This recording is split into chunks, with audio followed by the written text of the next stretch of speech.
लागित सोर, होवन लागित सोर। हर सोमवार के मेला भरत गुरु अमरदास तो, हर सोमवार के मेला भरत गुरु बालक दास तो।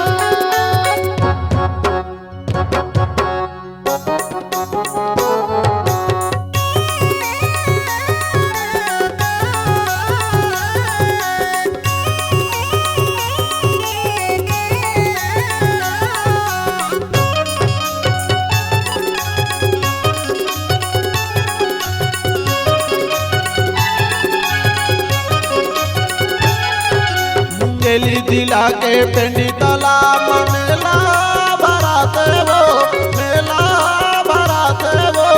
अमृत सरोवर के पानी का भैया मन भर डुबकी लगा लेवा, अमृत सरोवर के पानी में दीदी 3 बार डुबकी लगा लेवो।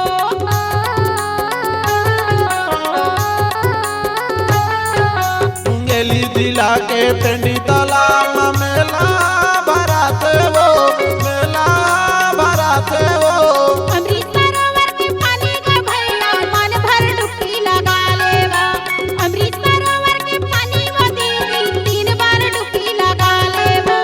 दुखिया मन के दुख लहर तक, दुखिया मन के दुख लहर तक धुन लगा तो तोर, धुन लगा तो तोर। हर सोमवार के मेला भरत गुरु अमरदास तो, हर सोमवार के मेला भरत गुरु बालक दास तो।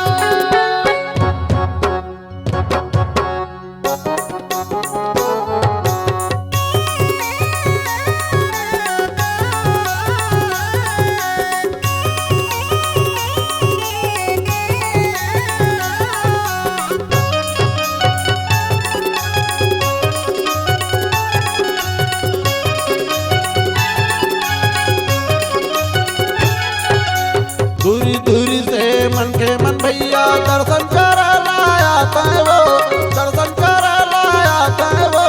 अपने आपन श्रद्धा भक्ति नरियर पान चढ़ाथैगा, अपने आपन श्रद्धा भक्ति नरियर पान चढ़ाथैगा।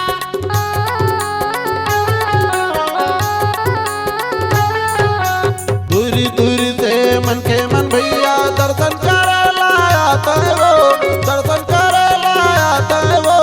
अपने आपन श्रद्धा भक्ति नरियर पान चढ़ाथैगा, अपने आपन श्रद्धा भक्ति नरियर पान चढ़ाथैगा। नाना प्रकार का बीमारी है भैया, नाना प्रकार का बीमारी है भैया। मिट्टी लगाए मकड़ते वो, मिट्टी लगाए मकड़ते वो। हर सोमवार के मेला भरत गुरु अमरदास तो, हर सोमवार के मेला भरत गुरु बालक दास तो। गाँव गाँव अवतार नगर माँ, गाँव गाँव अवतार नगर माँ होवन लागित तोर, होवन लागित तोर।